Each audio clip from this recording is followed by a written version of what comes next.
এই হচ্ছে টাইলস। ঘর সৌন্দর্য করার জন্য টাইলস। আমরা ঘরে যে টাইলস লাগাই, যে সৌন্দর্য হয় ঘর, টাইলস লাগাই সুন্দর করি। এই টাইলসের খরমা, এই হচ্ছে টাইলসের খরমা। এই টাইলস দিয়ে সুন্দর সুন্দর বিভিন্ন রঙের বিভিন্ন ডিজাইনের টাইলস বানানো হয়। টাইলস ফ্যাক্টরি, এটা হচ্ছে টাইলস ফ্যাক্টরি ঢাকা।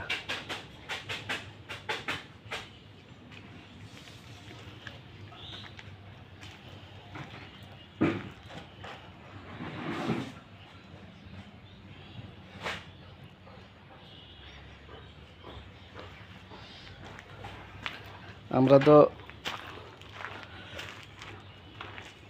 ঘর সাজাইতে পারি, যারা বানায় তারা বোঝে কত কষ্ট টাইলস বানাইতে। এগুলো সবগুলো হচ্ছে খরমা,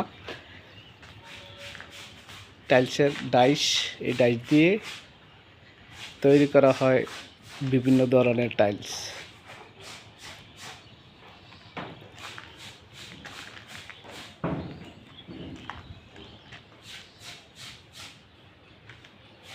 এটা টাইলস ফ্যাক্টরি।